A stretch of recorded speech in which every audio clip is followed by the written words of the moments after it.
El Cazador de la Bruja. Aside from sounding like a Spanish novella, it's a pretty meh anime. This one was actually suggested to me online, and if you have an anime you want me to check out, leave a comment below and I'll definitely get to it in the future. It's a mystery western that takes place in Latin America where we follow the adventure of a female duo, Nadia and Ellis. Ellis has a bounty on her head, and Nadia is the bounty hunter that is transporting and protecting her across the country. The anime has a non-episodic format. A lot of the situations start and end within an episode or two, but they still progress the overall story. A lot of the episodes work well on their own, but watching them consecutively, it's very clear that each episode is a direct continuation from the last. There is a goal that the characters are trying to achieve, which is to transport Ellis to a certain location while also trying to figure out why she has a bounty on her head. It doesn't feel like it's going nowhere, which I think is good. The animation and art don't look that bad for an anime that released in 2007. It hasn't aged badly, honestly. The characters also look good, and the setting does give it a different style and feel, obviously going for a traditional western vibe. Another aspect I like is the soundtrack for the anime. It has a great mix of songs that work for different parts of the series. It has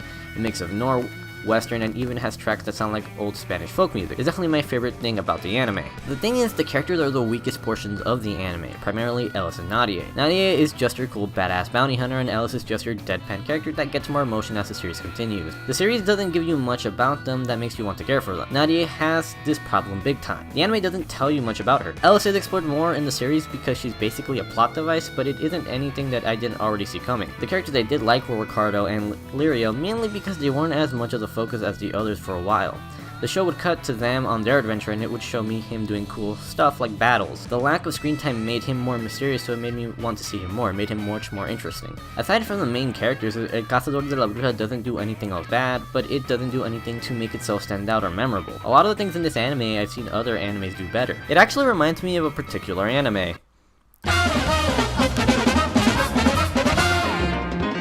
Michiko and Hachin. This show's really similar.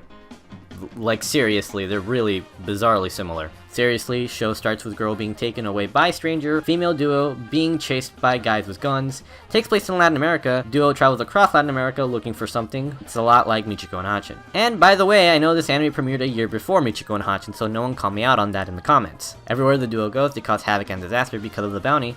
I've also seen that before in Trigun. It has a slow pace because it's going for an old western feel, but also because it's a mystery anime. It slowly reveals more of the story. It's not trying to be a super fast action series. El Cazador de la Bruja is a serviceable yet forgettable anime. You'll be able to watch it, but there really isn't anything there that will make you remember it afterwards, or that will make you want to watch it again. It's pretty forgettable, and the characters aren't really fleshed out. If you want something else like El Cazador de la Bruja, I've already mentioned Michiko and Hachin, Trigun, but also definitely check out Cowboy Bebop. If you still want to check out the series, it's all available for free on Funimation's website. Tell me your thoughts below on the anime. Do you agree or do you disagree? Want to hear your opinion. And if you enjoyed this video, you may want to check out my last two videos.